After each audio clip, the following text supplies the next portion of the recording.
ఓం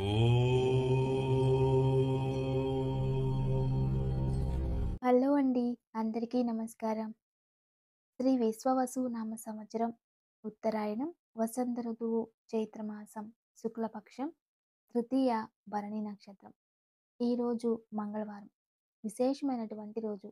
భరణి నక్షత్రం అగ్నితత్వ నక్షత్రం. అయితే ఈ నక్షత్రంలో శక్తి నక్షత్రం. శక్తిని ఉత్పత్తి చేయడానికి, శక్తిని కేంద్రంగా తీసుకోవడానికి ఈ నక్షత్రం భారీగా ఉపయోగమవుతూ ఉంటుంది. ఈ నక్షత్రం రోజు మనం దుర్గాదేవిని ఆరాధించినట్లయితే మహోత్తరమైన శక్తి, హనుమంత ఆరాధన మహోత్తరమైన శక్తి, మరియు పైగా మంగళవారం కలిసి వచ్చింది కాబట్టి ఈరోజు భక్తి శ్రద్ధలతో మనం అందరం కూడా ఓం దుం దుర్గాయ నమః అనే నామాన్ని జపించి ఆ దుర్గాదేవి ఆశీస్సుల్ని పొందుదాం. ఈరోజు మంత్రబలంలో దుర్గాదేవి నామస్మరణ మంత్రమే మనకి మహామంత్రం. ఈరోజు ఈ నామాన్ని జపించడం వలన ఆత్మబలం పెరుగుతుంది. మనసు ప్రశాంతంగా ఉంటుంది. ఏకాగ్రత పెరుగుతుంది. శత్రువుల నుండి విజయం ప్రాప్తిస్తుంది. మరియు కళాత్మక ఆలోచనలు సృష్టి అవుతాయి. అద్భుతమైన ప్రతిఫలం. ఓం దుం దుర్గాయ నమః. కాబట్టి అందరం జపిద్దాం. దుర్గాదేవి ఆశీస్సులు పొందుదాం. ఓం దుం దుర్గాయై నమః. ఓం దుం దుర్గాయై నమః. ఓం దుం దుర్గాయై నమః. ఇక ఈరోజు మంచి మాట. జీవితంలో ఎన్నో సుఖాలు, అలాగే ఎన్నో దుఃఖాలు, నష్టాలు అన్నీ అనుభవిస్తూ ఉంటాం. ఇవి అనుభవించేది మన శరీరమా? లేక మన మనసా? లేక ఆలోచనలా? ఎప్పుడైనా ఆలోచించారా? మనం దేనికైనా, దేనిపైన ఎక్కువ దృష్టి పెడతామో అది బాధాకరమైనది. ప్రేమ ఎక్కడుంటుందో అక్కడ బాధ కూడా ఖచ్చితంగా ఉంటుంది. అది ప్రేమ, అది బాధకి దారిని తీస్తూ ఉంటుంది. అదే విధానంగా ఏ విషయమైనా అతిగా ఆలోచించడం వలన, దాని వలన ఇబ్బంది, బాధ ఉంటుంది. అంటే ముందుగా మన ఆలోచనల్ని మనం ట్రైన్ చేసుకోవాలి. ఎటువంటి ఆలోచనలు మనం పెట్టుకోవాలి, ఎటువంటివి వాటిపైన మనం దృష్టి పెట్టాలి అనేది ఫస్ట్ మనం ఆలోచించాలి. అయితే మనం ఎప్పుడూ కూడా సంతోషకరమైన విషయాల గురించే ఆలోచిస్తూ ఉంటే మన కంటికి అటువంటివే కనబడుతూ ఉంటాయి. అదే బాధాకరమైన విషయాలను ఎక్కువ ఆలోచిస్తూ ఉంటే మనకు అవే అధికంగా కనిపిస్తూ ఉంటాయి. అదే విధానంగా డబ్బు గురించి ఎక్కువ ఆలోచిస్తూ ఉంటే దాని గురించే ఎక్కువ ఆలోచనలు, ఎక్కువ దృశ్యాలు కనిపిస్తూ ఉంటాయి. అదే విధానంగా ఆహార పదార్థాలపై ఎక్కువ ఆలోచిస్తూ ఉంటే కంటికి ఎక్కడ చూసినా ఆహార పదార్థాలే కనిపిస్తూ ఉంటాయి. ఇది విజ్ఞానం, సైకాలజీ. మన మెదడుని ఏ విధంగా మనం ట్రైన్ చేస్తూ ఉంటామో అవే మనకి కనిపిస్తూ ఉంటాయి. ఇది విజ్ఞానం చెబుతుంది. ఇక మన సనాతన ధర్మం కూడా అదే విధానంగా చెప్తుంది. ఇది మన సాంప్రదాయంలో కూడా ఉంది. అయితే మనం బాధపడతాము అన్నప్పుడు ఎటువంటి వాటిపైన దృష్టి పెట్టాలి అనేది మన ఇష్టం. ఏదో ఇంట్లో చిన్న బాధలు ఉంటే దాని గురించే ఆలోచిస్తే అది చాలా బాధాకరంగా ఉంటుంది. అదే మన ఇంట్లో ఏదైనా చిన్న చిన్న సంతోషాలని తృప్తి పడడం అలవాటు పడితే ఆ బాధ తానంతట తానుగానే దూరమైపోతూ ఉంటుంది. ఏదైనా పెద్ద సమస్య వస్తుంది అని తెలిసినప్పుడు దాన్ని పట్టించుకోకుండా తృప్తిగా ఎలా ఉండాలి అనే వాటిని వెతుకుతూ ఉంటే ఆ సమస్య తానంతట తానే దూరమైపోతూ ఉంటుంది. అదేవిధంగా మనం ఏంటో మనం ఆహారం తినట్లేదు, లేదా బయట వేరే వాళ్ళంతా మంచి ఆహారం సేవిస్తున్నారు, మనకెందుకు ఈ కష్టం అనుకోకూడదు. ఇంట్లో ఏది ఉందో దాన్ని ఆరోగ్యంగా, తృప్తిగా సేవిద్దాం అనుకోవాలి. అప్పుడు బయట ప్రపంచం గురించి ఆలోచనలు తగ్గిపోతాయి. నేను సంపాదించే దానిలో నేను తృప్తిగా బ్రతకచ్చు అనుకున్నప్పుడు బయట ఎవరు ఎలా ఉన్నా పట్టించుకోవాల్సిన అవసరం లేదు. అప్పుడు మనసు సంతోషంగా ఉంటుంది. ఎప్పుడైతే ఆనందం పరబ్రహ్మ స్వరూపం అంటూ చిన్న చిన్న వాటిలో తృప్తి చెందడం, చిన్న చిన్న వాటిలో ఆనందపడడం అలవాటు పడితే ఖచ్చితంగా ఎప్పుడూ సంతోషంగా ఉండగలుగుతాం. ఇది పరమ సత్యం. ఇదే ఈరోజు మంచి మాట. ఇక ఈరోజు మన సంప్రదాయంలో మనం తెలుసుకోవాలనేది, మనం ఏ పని చేసినా కుడి చేయి మొదలు అంటుంటాం. అవును కదా! మనిషికి లెఫ్ట్ బ్రెయిన్, రైట్ బ్రెయిన్ అని 2 ఉంటాయి. లెఫ్ట్ బ్రెయిన్ ఎప్పుడూ కూడా సైన్స్ మరియు ఏదైనా విరుద్ధాత్మకమైన ఆలోచనలు మరియు కొత్త కొత్తవి ఏదైనా నేర్చుకోవాలని విభిన్నంగా ఆలోచిస్తూ ఉంటుంది. అదే రైట్ సైడ్ బ్రెయిన్ కళాత్మకంగా, సంగీతంగా మరియు చాలా అద్భుతంగా ఆలోచిస్తూ నలుగురికి ప్రశాంతతని, సంతోషాన్ని, ఆనందాన్ని వెతుకుతూ ఉంటుంది. అవే సృష్టిస్తూ ఉంటుంది. అయితే మనం జీవితంలో చాలా అలవాటు పడింది ఏంటంటే, కుడి చేతితో తినాలి, కుడి చేయిలోనే ప్రసాదం తీసుకోవాలి. అన్నిటికీ ముందుగా కుడి చెయ్యే ఉంటుంది. అంటే ఎప్పుడు కూడా వాళ్ళ రైట్ బ్రెయిన్ చాలా చక్కగా వర్క్ అవుతూ ఉంటుందని అర్థం. అదే ఎడమ చెయ్యి వెళ్తుంది అంటే వాళ్ళు రైట్ బ్రెయిన్ చాలా స్ట్రాంగ్‌గా ఉంది అని అర్థం. అందుకే సైన్స్ ఏం చెబుతుంది?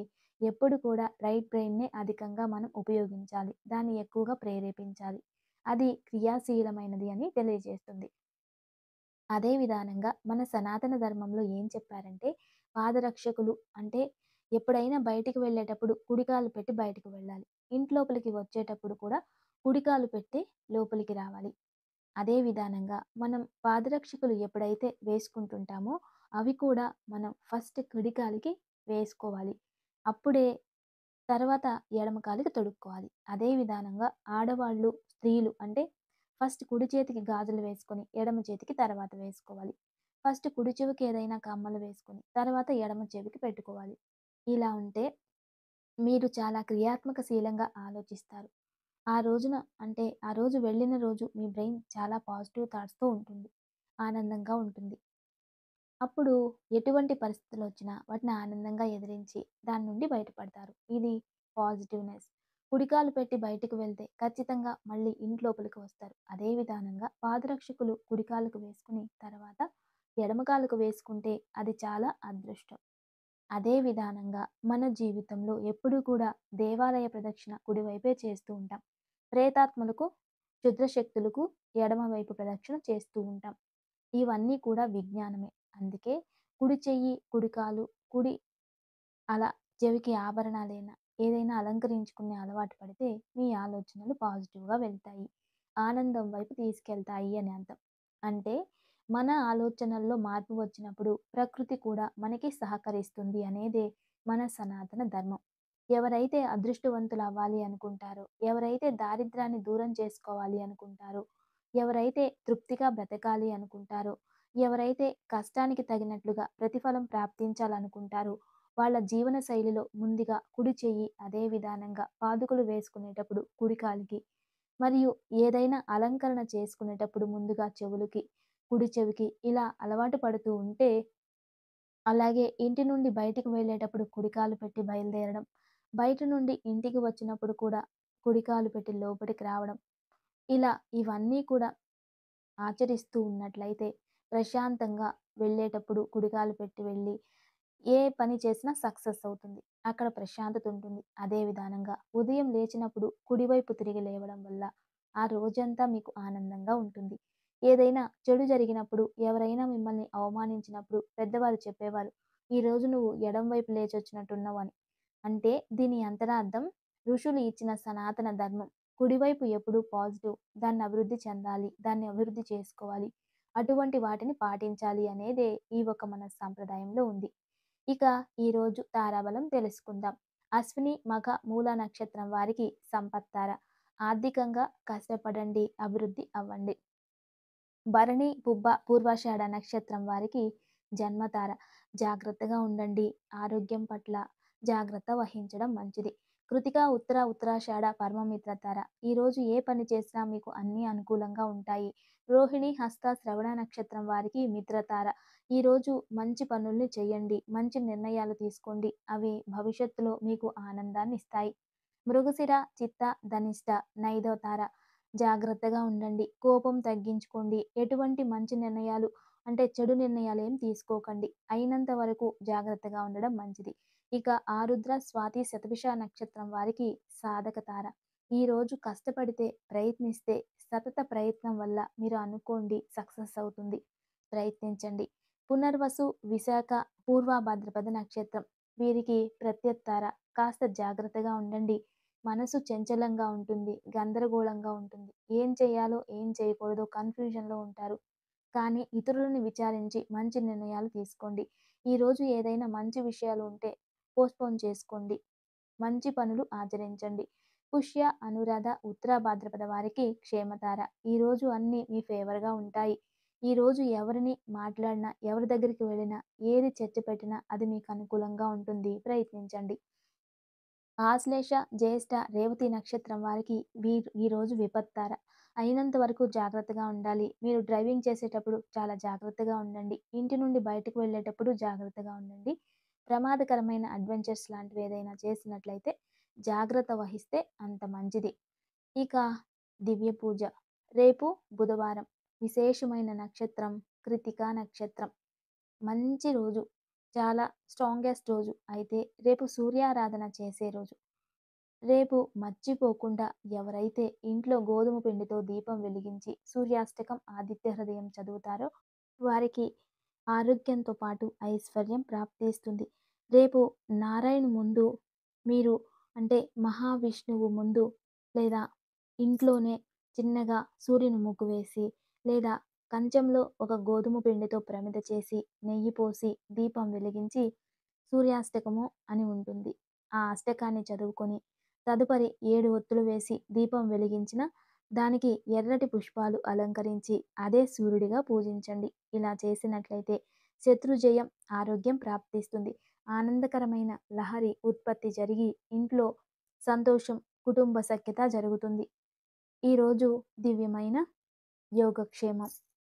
ఈరోజు సాయంత్రం ఆంజనేయ స్వామికి తమలపాకుల మాల అర్చన చేయించడం అత్యంత విశేషమైనటువంటిది. మరియు ఈరోజు చిన్నది అంటే వెండిదైనా లేదా రాగిదైనా మీ శక్తికి తగినట్లుగా చిన్నది ఆంజనేయ స్వామి పంచముఖి పెండెంట్ తెచ్చి పూజించి చిన్న పిల్లల మెడలో కట్టినట్లయితే బాలారిష్ట బాలగ్రహ దోషాలు దూరమవుతాయి. వాళ్ళకి 12 సంవత్సరాల వరకు అది ఉండొచ్చు. చాలా మంచిది.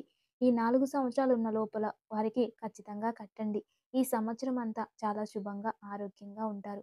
ఇక ఇంట్లోనే ఉన్నవారు ఈరోజు సాయంత్రం ఆంజనేయ స్వామి వారి ముందు కొబ్బరి నూనెతో దీపం వెలిగించి, ఆంజనేయ స్వామికి ఏదైనా నైవేద్యం పెట్టి, హనుమాన్ చాలీసా చదువుకోవడం, ఆంజనేయ స్వామి దండకం చదువుకోవడం, లేదా ఆంజనేయ స్వామిని భక్తిపూర్వకంగా అర్చించడం, పూజించడం వలన ఇంట్లో ప్రశాంతత ఏర్పడుతుంది.